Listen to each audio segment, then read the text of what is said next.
Cos యొక్క reduction formula బాగా observe చేయండి. సెకండ్ టాపిక్ ఇది. రిడక్షన్ ఫార్ములాస్లో సెకండ్ టాపిక్. మీరు 6 ఉన్నాయి, 6 కూడా బాగా నేర్చుకోండి. Sine, cos, tan, cot, cosec, secant ఏదన్నా అడగచ్చు. కాబట్టి కాసుది రిడక్షన్ ఫార్ములా ఒకసారి బాగా అబ్జర్వ్ చేయండి. చేసి చూపిస్తాను, బాగా అబ్జర్వ్ చేయండి. ఏమైనా డౌట్స్ ఉంటే అడగండి. ఇక్కడ find the reduction formula for అన్నారు అంటే ఇంతవరకే. మళ్ళా find integral cos power 6x dx అలాంటిదేమి ఇవ్వలేదు. ఎంత ఇస్తే అంతే చేయాలి. So just reduction formula find out చేస్తే చాలు. కింద ప్రాబ్లం అయితే ఏమి ఇవ్వలేదు. ఫస్ట్లో ఐఎన్ అని రాసుకోవాలి. ఐఎన్ ఏం రాయాలి అంటే integral cos power nx dx. దీన్ని రెండుగా స్ప్లిట్ చేసుకోవాలి. కాస్ పవర్ nxని రెండుగా ఎలా అంటే cos power n-1x into cos x dx గా రాసుకోవాలి. అవునా? సో నేను మీకు చెప్పాను IBP rule formula. IBP rule, integration by parts rule formula, integral u dv is equal to uv minus integral v du. So with the help of this formula మనం ఏం చేస్తామంటే first u ఏమి రాసుకోండి. ఇది u అవుతుంది, ఇదంతా dv అవుతుంది. So గుర్తుపెట్టుకోండి, u వచ్చి కాస్ పవర్ n-1x అవుతుంది. కాబట్టి రాసుకోండి let u is equal to cos power n-1x. dv ఎంత అంటే కాస్ x dx గా రాసుకోండి. అవునా? యూని డిఫరెన్షియేట్ చేయాలి, వీని ఇంటిగ్రేట్ చేయాలి. డిఫరెన్షియేషన్ అంటే విత్ రెస్పెక్ట్ టు ఎక్స్ చేయాలి. కాబట్టి du by dx is equal to d by dx of cos power n-1x. నిన్ననే నేను మీకు చెప్పాను డిఫరెన్షియేషన్ చేసేటప్పుడు ఫస్ట్ పవర్ ఫార్ములా యూజ్ చేయాలి. అంటే ఎక్స్ పవర్ ఎన్ ఫార్ములా ఉందే అది యూజ్ చేయాలి. ఎక్స్ పవర్ ఎన్ ఫార్ములా యూజ్ చేయాలి. ఎక్స్ పవర్ ఎన్ ఫార్ములా ఏమి? ఎన్ ఇంటూ ఎక్స్ పవర్ n-1, ఎన్ ఇంటూ ఎక్స్ పవర్ n-1 ఆ ఫార్ములా యూజ్ చేయాలి. సో పవర్లో ఎంత ఉంది? n-1 కిందికి వచ్చేస్తుంది. పవర్ కింద రాసుకుంటాను. పవర్లో కాస్ పవర్ తగ్గిపోతుంది అంటే n-1లో తగ్గితే n-2x అని రాసి మళ్ళీ ఇప్పుడు బేస్ని డిఫరెన్షియేట్ చేయాలి. బేస్లో ఏముంది? d by dx of cos X. Cos X కేవలం కాస్ ఎక్స్ని మాత్రం డిఫరెన్షియేట్ చేయాలి. d by dx of cos X అంటే అందరికీ తెలుసు మైనస్ సైన్ ఎక్స్ వస్తుంది. కాబట్టి ఇక్కడ n-1 ఇట్లాగే వస్తుంది. కాస్ పవర్ n-2x అలాగే ఉంటుంది. d by dx of cos X means minus sign X. కానీ మనకు కావాల్సింది du వాల్యూ. సో ఇదంతా du by dx value. du ఏమవుతుంది సార్ అంటే ఆ బై dx అక్కడికి వెళ్ళిపోయి మల్టిప్లై చేస్తుంది. ముందర మైనస్ వస్తుంది. Minus of n-1 cos power n-2x into sine X dx. ఈ ముందర మైనస్ ఎందుకు వచ్చిందంటే ఇక్కడ ముందర ప్లస్ ఉంది. ప్లస్ ఇంటూ మైనస్ అంటే మైనస్ వస్తుంది. సరేనా? సో du వాల్యూ వచ్చేసిన తర్వాత మనం ఇక్కడ dvని ఇంటిగ్రేషన్ చేయాలి. ఇంటెగ్రల్ dv అంటే integral cos X dx. Integral cos X అంటే సైన్ ఎక్స్. ఇంటెగ్రల్ dv అంటే v. So v is equal to sign X. So ఇది v వాల్యూ వచ్చింది. సో ఇప్పుడు మనం పైన 2 స్టెప్స్ చేసి స్టాప్ చేసేసినాం. గుర్తుందో లేదో మీకు చూడండి. ఇక్కడ నుంచి మళ్ళా కంటిన్యూవేషన్ అవుతుంది. కింద ఇక్కడ కంటిన్యూ చేస్తాను, మళ్ళీ ఇక్కడ కంటిన్యూ చేస్తాను. చూడండి ఐఎన్ ఈజ్ ఈక్వల్ టు పైన ఏముందండి? ఇంటెగ్రల్ udv ఈ ఫామ్లో ఉంది. సో దీన్ని ఇలా రాయాలి, uv మైనస్ ఇంటెగ్రల్ v duగా రాయాలి. u అంటే ఇక్కడ ఉంది, v అంటే సైన్ ఎక్స్. సో అవన్నీ రాద్దాము. udv ఇంటెగ్రల్ udvని uvగా రాయాలి. u ఎంత? Cos power n-1x. Cos power n-1x. v ఎంత? Sign X minus integral v du. v ఎంత? v చూడండి పైన ఎంత? Sign X. సో v వచ్చి సైన్ ఎక్స్. du అంటే మొత్తం బ్రాకెట్లో రాయాలి. పైనే ఉంది du వాల్యూ, ఇదంతా du వాల్యూనే. సో పైన బ్రాకెట్లో రాయండి. Minus of n-1 cos power n-2x into sine X. లాస్ట్లో ఏం రాయాలి? dx. సో ఇప్పుడు ప్రాబ్లం మనము ఈజీగా చేసుకోవచ్చు. బాగా అబ్జర్వ్ చేయండి. ఐఎన్ ఈజ్ ఈక్వల్ టు ఇది లాస్ట్ వరకు ఈ టర్మ్ అలాగే వస్తూ ఉంటుంది. దీంట్లో ఎటువంటి మార్పు ఉండదు. Cos power n-1x into sine x అలాగే వస్తుంది. మైనస్ ఇంటూ మైనస్ ఏమవుతుంది? ప్లస్ అవుతుంది. n-1 బయటికి వచ్చేస్తుంది. Integral cos power n-2x sine x into sine x అంటే ఎంత? సైన్ స్క్వేర్ ఎక్స్ dx వస్తుంది. సో ఇక్కడ సైన్ ఎక్స్ ఉంది, sine x into sine x అంటే sine square x, minus into minus అంటే ప్లస్, అదేవిధంగా n-1 బయట రాసుకున్నాను, సరిపోయింది. సో సైన్ స్క్వేర్ ఎక్స్ అంటే ఏంటి, 1 మైనస్ కాస్ స్క్వేర్ ఎక్స్గా రాసుకోవచ్చు. సో అలా రాస్తే which is equal to cos power n-1x, ఇదేమీ మారదు, సైన్ ఎక్స్ అలాగే వస్తుంది, n-1 కూడా అలాగే వస్తుంది, ఇంటెగ్రల్ కూడా అలాగే వస్తుంది. కానీ ఇక్కడ మాత్రం చేంజ్ అయిపోతుంది, బాగా అబ్జర్వ్ చేయండి. కాస్ పవర్ n-2x అలాగే ఉంటుంది, సైన్ స్క్వేర్ ఎక్స్ అంటే 1 మైనస్ కాస్ స్క్వేర్ ఎక్స్ వస్తుంది, హోల్ dx రాసుకోవాలి. అవునా? ఇక్కడ ఇప్పుడు మల్టిప్లికేషన్ చేయాలి. కాస్ పవర్ n-2x ఇంటూ 1 అంటే ఎంత, cos power n-2x, this into this అంటే పవర్లో ఉన్న -2 + 2 క్యాన్సిల్ అయిపోతుంది. సో బాగా మీరు అబ్జర్వ్ చేసినట్లయితే కాస్ పవర్ n-1x అలాగే ఉంటుంది, ఇంటూ సైన్ ఎక్స్ కూడా అలాగే ఉంటుంది, ప్లస్ n-1 ఇంటెగ్రల్ లోపల ఇక్కడ మల్టిప్లికేషన్ చేస్తే cos power n-2x minus cos power nx whole dxగా రాసుకోవచ్చు. ఇప్పుడు బ్రాకెట్ రిమూవ్ చేస్తే ఈ n-1 ఇంటెగ్రల్ dx ఈ 2 టర్మ్స్కి సపరేట్గా రాసుకోవాలి. సో నెక్స్ట్ స్టెప్లో అదే చేస్తాను చూడండి. in is equal to cos power n-1x into sine X plus n-1 integral cos power n-2x dx minus of n-1 integral cos power nx dx. Cos power nx dx అంటే ఇదంతా ఏమవుతుంది, in అవుతుంది, ఇదంతా ఏమవుతుంది, in-2 అవుతుంది. So ఆ ప్లేస్లో ఇక్కడ in-2 సబ్స్టిట్యూట్ చేస్తాను. సో ఇదేమవుతుంది, in అలాగే ఉంటుంది, కాస్ పవర్ n-1x అలాగే ఉంటుంది, సైన్ ఎక్స్ కూడా అలాగే ఉంటుంది. కానీ ఇక్కడ మాత్రం n-1 అని రాసి దీన్నంతటిని ఏం రాస్తానంటే in-2 రాస్తాను. సో ఇదంతా in-2 అవుతుంది, మైనస్ ఆఫ్ n-1, దీన్నంతా ఎలా రాస్తాము అంటే inగా రాస్తాను. కానీ మీరు ఒక విషయం గమనించండి, ఈ n-1 in అనే టర్ము LHSకి తెచ్చుకోవాలి, లెఫ్ట్ హ్యాండ్ సైడ్కి. ఆల్రెడీ LHSలో in ఉంది. సో జాగ్రత్తగా చూడండి, in ముందు నుంచి ఉంది LHSలో, అక్కడ RHS నుంచి n-1 ఈ పక్కకు వస్తే n-1 inగా రాసుకోవచ్చు. Cos power n-1x into sine x అలాగే ఉంటుంది, ప్లస్ n-1 in-2. సో ఈ రెండిట్లో మనం ఏం కామన్ చేయొచ్చు, in కామన్ చేసేయచ్చు. in కామన్ చేస్తే మిగిలేది 1 + n-1 is equal to cos power n-1x into sine X plus n-1 in-2. అవునా? సో ఇక్కడ +1 -1 క్యాన్సిల్ అయిపోతే మిగిలేది n into in. n into in is equal to cos power n-1x into sine X plus n-1 in-2. So into n ఏమవుతుందంటే ఆ సైడ్కి పోయి ఇక్కడ divide చేస్తుంది, ఇక్కడ బై n వస్తుంది, ఇక్కడ బై n వస్తుంది. సో ఇదంతా ఏమి అంటే reduction formula for cos, reduction formula for cos. So cos యొక్క రిడక్షన్ ఫార్ములా మనం ఈజీగా prove చేసేయగలిగినాము.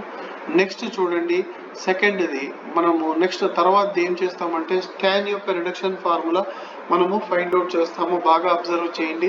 Reduction formula for tan చూడండి, నెక్స్ట్ పేజ్లో చేస్తాను. Reduction formula for tan in అనుకుంటాను. in is equal to integral tan power nx dx. కానీ ఇంతకుముందు మనం ఇక్కడ ఏం రాస్తామంటే మీ సైన్ పవర్ nx నెట్ రాసినాము, sine power n-1 into sine ఎక్స్గా. కానీ ఇక్కడ n-1 రాయకూడదు, n-2 రాయాలి. సో tan పవర్ ఎంత రాయాలి, n-2x, పక్కన ఎంత రాయాలి, ఇంటూ tan స్క్వేర్ ఎక్స్ అని రాసి dx రాయాలి. సో సైన్కి కాస్కి ట్యాన్కి తేడా ఏమంటే సైన్కి కాస్కి n-1 రాస్తాం పవర్లో, కానీ tan పవర్ nxని రెండుగా స్ప్లిట్ చేస్తాము. ఎలా స్ప్లిట్ చేస్తామంటే tan power n-2x into tan square X. మళ్ళీ ఈ రెండు మల్టిప్లై చేస్తే -2 + 2 క్యాన్సిల్ అయిపోయి tan పవర్ nxే వస్తుంది. అవునా? Next integral tan power n-2x అలాగే ఉంటుంది. tan స్క్వేర్ ఎక్స్ అంటే ఫార్ములా ఏమి అంటే సీకెంట్ స్క్వేర్ ఎక్స్ -1గా రాసుకోవాలి. సో tan స్క్వేర్ ఎక్స్ ప్లేస్లో ఎంత రాసినానంటే secant square x -1 formula for tan square x అది. అవునా? సో ఇప్పుడు బయట ఉన్న ఈ టర్మ్ లోపలికి పోతే దీన్ని మల్టిప్లై చేస్తుంది, అలాగే 1ని కూడా మల్టిప్లై చేస్తుంది. సో అలా మల్టిప్లై చేసి రాసుకుందాం. చూడండి, integral tan power n minus 2x into secant square x డిఎక్స్గా రాసుకోవాలి, minus integral tan power n minus 2x dx. So ఇప్పుడు మీరు గమనించాల్సింది ఏమంటే ఐబీపీ రూల్ దీనికి మాత్రం యూజ్ చేయాలి. మరి దీనికి ఏం సార్ అంటే దీనికి ఐబీపీ రూల్ అవసరం లేదు. పైన ఐఎన్ అంటే మీరు ఏం రాసినారు, integral tan power nx. So దీన్ని మనం ఎలా రాసుకోవచ్చు అంటే ఈ టర్మ్ని ఐఎన్ మైనస్ 2గా రాసుకోవచ్చు. సో కేవలం మనం ఐబీపీ రూల్ యూజ్ చేసేది ఈ ఒక్క టర్మ్కు మాత్రమే. సో రాసుకోండి, using IBP rule, integration by parts rule. ఏంటి IBP rule formula, integral u dv is equal to uv minus integral v du. ఇదంతా u అవుతుంది, సో ఇదంతా dv అవుతుంది. So integral u dv is equal to uv minus integral v du. So first ఇక్కడ బాగా observe చేస్తే let u is equal to tan power n minus 2x రాసుకోవాలి. dv ఎంత రాసుకోవాలి అంటే dv వచ్చేసి సీకెంట్ స్క్వేర్ ఎక్స్ dxగా రాసుకోవాలి. యూని డిఫరెన్షియేట్ చేయాలి, dvని ఇంటిగ్రేషన్ చేయాలి. యూని డిఫరెన్షియేట్ అంటే with respect to x differentiate చేస్తే du by dx is equal to d by dx of ఏం రాయాలి, tan power n minus 2x. d by dx of tan power n minus 2x అంటే డైరెక్ట్గా మీరు power formula use చేయాలి. x power n ఎంత, n into x power n minus 1. So పవర్లో ఉన్న n minus 2 కిందికి వచ్చేస్తుంది, పవర్లో ఒకటి తగ్గుతుంది, n మైనస్ 2లో ఒకటి తగ్గితే n minus 3x into d by dx of tan x. ఏం రూల్ ఇక్కడ యూజ్ చేసింది, చైన్ రూల్ యూజ్ చేసినాం. ఫస్ట్ పవర్ని డిఫరెన్షియేట్ చేసి మళ్ళీ బేస్ని డిఫరెన్షియేట్ చేస్తున్నాం. d by dx of tan x అంటే ఫార్ములా ఉంది సీకెంట్ స్క్వేర్ ఎక్స్. సో చూడండి ఇక్కడ n మైనస్ 2 అలాగే ఉంటుంది, tan power n minus 3x కూడా అలాగే రాసుకుంటాను. కానీ d by dx of tan x అంటే సీకెంట్ స్క్వేర్ ఎక్స్ dx ఎక్కడి నుంచి వచ్చింది అంటే du బై dxలో ఉన్నటువంటి ఇక్కడ ఉన్నటువంటి dx డివైడ్ చేస్తూ ఉంది, అక్కడికి వస్తే మల్టిప్లై చేస్తుంది. అవునా? సో ఇంతవరకు మీకు ఏమీ డౌట్ లేదనుకుంటాను. ఇక్కడ చూడండి, ఇంటెగ్రల్ dv కనుక్కోవాలి, ఇంటిగ్రేషన్ చేయాలి. Integral secant square x dx, integral dv అంటే v వస్తుంది, ఇంటెగ్రల్ సీకెంట్ స్క్వేర్ ఎక్స్ అంటే tan x వస్తుంది. సో ఇప్పుడు మళ్ళా ప్రాబ్లం కంటిన్యూ చేద్దాము. సో ఇక్కడ నుంచి మళ్ళా ప్రాబ్లం నేను కంటిన్యూ చేస్తున్నాను కిందికి, బాగా అబ్జర్వ్ చేయండి. సో ఇక్కడ నుంచి మళ్ళా కంటిన్యూ చేస్తున్నాను. ఐఎన్ ఈజ్ ఈక్వల్ టు ఏముంది పైన, ఇంటెగ్రల్ u dv ఈ ఫామ్లో ఉంది, దీన్ని ఇలాగా రాయాలి. uv, u ఎంత, tan power n minus 2x, v ఎంత, tan x. సో uv అంటే ఇవి రెండు మల్టిప్లై చేసుకోవాలి, రాసుకోండి. tan పవర్ u అంటే tan power n minus 2x into v అంటే tan x minus integral v అంటే tan x du అంటే ఈ మొత్తం పైన ఉండేదంతా మొత్తం duనే, ఇదంతా duనే అండి. కాబట్టి బ్రాకెట్లో అదంతా రాయండి. n minus 2 tan power n minus 3x secant square x dx రాయాలి. రాసిన తర్వాత లాస్ట్లో ఏం చేయాలి అంటే ఇవంతా రాసేసిన తర్వాత ఏం చేయాలి అంటే ఈ టర్మ్ని మర్చిపోవద్దండి. పైన ఇక్కడ మనము దీనికి మాత్రమే ఇంటిగ్రేషన్ బై పార్ట్స్ యూజ్ చేసినాము. మరి దీన్ని ఏమనుకోవాలి సార్ అంటే ఈ టర్మ్ని ఐఎన్ మైనస్ 2 అనుకోవాలి. సో మైనస్ ఐఎన్ మైనస్ 2 అనుకోవాలి, మైనస్ ఐఎన్ మైనస్ 2గా రాసుకోవాలి. అవునా? ఇప్పుడు చూడండి, which is equal to tan power n minus 2x into tan x అంటే ఇక్కడ పవర్లో 1 ఉంది, మల్టిప్లై చేస్తే ఈ రెండు పవర్స్ ఏమవుతాయి, యాడ్ అవుతాయి. n మైనస్ 2 ప్లస్ 1 అంటే n మైనస్ 1 వస్తుంది. సో ఈ రెండు మల్టిప్లై చేస్తే ఎంత వస్తుంది అంటే tan పవర్ n మైనస్ 1 వస్తుంది. So tan power n minus 1x minus of n minus 2 integral బయట రాయాలి, ఇంటెగ్రల్ బయట n మైనస్ 2 రాయాలి. రాసిన తర్వాత ఇంటెగ్రల్ రాసి tan x into tan power n minus 3 అంటే రెండు మల్టిప్లై చేసుకుంటే పవర్లో తగ్గుతుంది, tan పవర్ n మైనస్ 2 వస్తుంది. tan power n minus 2x అని రాసి ఇంటూ సీకెంట్ స్క్వేర్ ఎక్స్ బయట dx రాస్తాను, మైనస్ లాస్ట్లో ఏముంది IN-2. ఈ టర్మ్ని మర్చిపోవద్దండి, లాస్ట్లో ఉంటుంది ఈ టర్మ్. -IN-2 రాయాలి, అవునా? ఇక్కడ గమనించండి, tan పవర్ n-1x అలాగే ఉంటుంది. ఇక్కడ -n-2 అలాగే ఉంటుంది. ఇంటెగ్రల్ tan పవర్ n-2x అలాగే వస్తుంది. సీకెంట్ స్క్వేర్ ఎక్స్ అంటే ఫార్ములా ట్యాన్లోకి మార్చుకోవడానికి ఫార్ములా ఏమంటే 1 + tan square X. So secant square X అంటే 1 + tan స్క్వేర్ ఎక్స్ రాసుకోవాలి. సీకెంట్ స్క్వేర్ ఎక్స్ ప్లేస్లో ఏం రాశానంటే 1 + tan స్క్వేర్ ఎక్స్ రాశాను. బయట బ్రాకెట్ క్లోజ్ చేసి dx రాయాలి, -IN-2 రాసి ఫినిష్ చేయాలి. నెక్స్ట్ ఇక్కడ మీరు గమనిస్తే tan పవర్ n-2x లోపల పోతే 1ని, అలాగే దీన్ని మల్టిప్లై చేస్తుంది. దీన్ని మల్టిప్లై చేస్తే పవర్లో ఉన్న -2 + 2 ఏమవుతాయి, క్యాన్సిల్ అయిపోతాయి. సో నెక్స్ట్ స్టెప్లో గమనించండి, IN = tan పవర్ n-1x, ఇదేమీ మారలేదు. -n-2 ఇది కూడా ఏం మారలేదు. ఇంటెగ్రల్ అలాగే ఉంది, కానీ ఇక్కడ × 1 అంటే ఏమొస్తుందంటే tan పవర్ n-2x వస్తుంది. ప్లస్ దిస్ ఇంటూ దిస్, ఈ టర్మ్ని ఆ టర్మ్తో మల్టిప్లై చేస్తే -2 + 2 క్యాన్సిల్ అయిపోతుంది. సో ఏం రాసుకోవచ్చు అంటే tan పవర్ nx అని రాసి బయట dx రాయాలి, -IN-2 రాసి ఫినిష్ చేయాలి, అవునా? నెక్స్ట్ గమనించండి, ఇంటెగ్రల్ లోపలికి పోతే దీనికి సపరేట్గా రాసుకోవాలి, అలాగే ఈ టర్మ్కి సపరేట్గా రాసుకోవాలి. రాసుకుందాము. IN = tan power n-1x -n-2 integral tan power n-2x dx, minus into plus ఏమవుతుంది, మైనస్ అవుతుంది.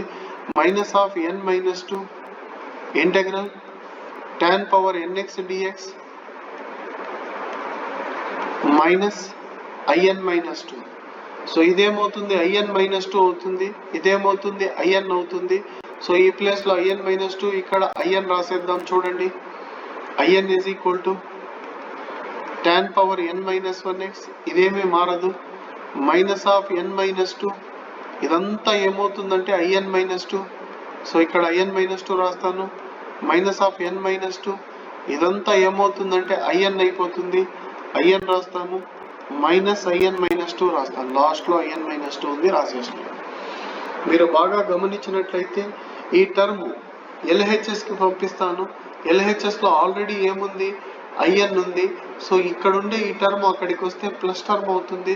సో బాగా అబ్జర్వ్ చేయండి, IN ముందు నుంచి LHSలో ఉంది, +n-2 IN. ఎందుకు ప్లస్ అంటే అక్కడ RHSలో మైనస్ టర్మ్ ఇక్కడికి వస్తే LHSకి ప్లస్ అవుతుంది. మరి మిగతాదంతా సేమ్ టు సేమ్ రాసేయండి. tan power n-1x -n-2 IN-2 -IN-2, ఇది రిమైనింగ్. సో ఇక్కడ ఈ రెండిట్లో ఏం కామన్ చేయొచ్చు, IN కామన్ చేయొచ్చు. సో IN కామన్ చేసేస్తాను. ఈ రెండిట్లో IN కామన్ చేస్తాను. సో IN కామన్ చేసేస్తే 1 + n-2 మాత్రమే ఉంటుంది. = tan పవర్ n-1x నాన్న ఈ రెండిట్లో మీరు ఏం కామన్ చేయొచ్చు, -IN-2 కామన్ చేయొచ్చు. సో -IN-2 కామన్ చేసేస్తే మిగిలేది n-2 + 1. ఎందుకు +1 అంటే ఇక్కడ మొత్తం బయటికి వెళ్ళిపోయింది, మైనస్తో సహా బయటికి వెళ్ళిపోయింది, కాబట్టి అక్కడ ఏముంటుంది, +1 ఉంటుంది. n-2 + 1 అంటే ఎంత అవుతుంది, n-1 అవుతుంది. సో నెక్స్ట్ స్టెప్లో గమనించండి, IN అలాగే ఉంటుంది, n అలాగే ఉంటుంది. 1 - 2 ఎంత అవుతుంది, -1. సో ఇదంతా ఎంత అవుతుంది, n-1 అవుతుంది. = tan పవర్ n-1x -IN-2. ఇదంతా దీని వాల్యూ ఎంత అంటే n-1 వస్తుంది, n-1. సో ఇక్కడ ఉన్నటువంటి n-1 ఆ సైడ్కి పోతే దీన్ని డివైడ్ చేస్తుంది, దీన్ని కూడా డివైడ్ చేస్తుంది. చేస్తే IN = tan power n-1x by ఎంత రాయాలి, n-1 -IN-2. ఇక్కడ n-1తో డివైడ్ చేస్తే n-1/n-1 అంటే అసలు n-1 టర్మే క్యాన్సిల్ అయిపోతుంది. సో ఇది దేని ఫార్ములా అంటే reduction formula for tan power nx dx.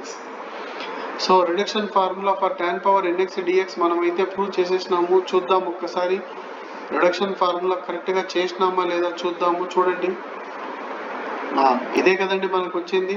in is equal to tan power n minus 1x by n minus 1 minus in minus 2 plus C. Plus C అనేది integration constant రాసుకోలేదు, రాస్తే సరిపోతుంది. So మిగతా అంతా same to same వచ్చింది. మీరు గమనించినట్లయితే మిగతా అంతా సేమ్ టు సేమ్. మరి ఇకపోతే ఈ క్వశ్చన్లో లాస్ట్లో ఏం అడిగినాడంటే find the value of tan power 6x dx. అంటే ఫస్ట్ రిడక్షన్ ఫార్ములా చేసిన తర్వాత integral tan power 6x dx కనుక్కోమన్నాడు. So integral tan power 6x dx కనుక్కోవడానికి ఏం చేయాలి అంటే రిడక్షన్ ఫార్ములాలో n ఉన్న చోట 6 సబ్స్టిట్యూట్ చేయాలి. ఎందుకంటే మనకు కావాల్సింది tan power 6x. కాబట్టి put n is equal to 6 in the above equation. అప్పుడు I6 is equal to ఎంత అవుతుంది? tan power n minus 1. 6 minus 1 అంటే tan power 5x by 5 minus 6లో 2 పోతే I4 plus c. ఇప్పుడు I4 వాల్యూ కావాలి కాబట్టి put n is equal to 4. So పైన ఉండే ఈక్వేషన్లో ఇందులో ఏదైతే నేను అండర్లైన్ చేసినానో ఇందులో n వాల్యూ ఎంత సబ్స్టిట్యూట్ చేయాలి? 4. సో I వాల్యూ 4 పెడితే I4 is equal to tan power n minus 1. 4 minus 1 అంటే tan cube x by 4 minus 1 అంటే 3 మైనస్ ఇక్కడ ఎంత వస్తుంది? I2 plus c. I2 plus c. లాస్ట్లో I2 కావాలి. I2 కావాలంటే పుట్ n equal to 2 అన్నా చేసుకోవచ్చు, లేదా I2 అంటే గుర్తుపెట్టుకోండి in అంటే ఏంటి? Integral tan power nx dx. అవునా కదా? I2 అంటే ఏంటి? n ప్లస్లో 2 పెడితే integral tan square x dx. Integral tan square x అంటే ఎంత వస్తుందంటే tan x మైనస్ x వస్తుంది. సో డైరెక్ట్గా ఆ వాల్యూ మీరు రాసేయచ్చు. I2 ప్లేస్లో దాని వాల్యూ రాసేయండి. I2 ఎంత? tan x minus x by 2. లోపల ఉన్న మైనస్ x ఏమవుతుంది? ప్లస్ x అవుతుంది. సో ఈ వాల్యూ తీసుకుపోయి పైన సబ్స్టిట్యూట్ చేయాలి. ఈ మొత్తం వాల్యూ I4ది ఇక్కడ సబ్స్టిట్యూట్ చేయాలి. చేస్తే ఫైనల్ ఆన్సర్ ఎంత అనేది వచ్చేస్తుంది. So I6 is equal to ఎంత ఉంది పైన? tan power 5x divided by ఎంత ఉంది? 5 మైనస్ I4. మైనస్ I4 అంటే మైనస్తో మల్టిప్లై చేయాలా? ప్లస్ టర్మ్ ఏమవుతుంది? Minus term. So minus tan cube x by 3 వస్తుంది. మైనస్ టర్మ్ ఏమవుతుంది? Plus term. Plus tan x plus x ఏమవుతుంది? మైనస్ x ప్లస్ c అవుతుంది. Plus c. అర్థమైందా? సో ఇది మొత్తము క్వశ్చన్కి ఆన్సర్ ఇది. సరేనా? ఓకే.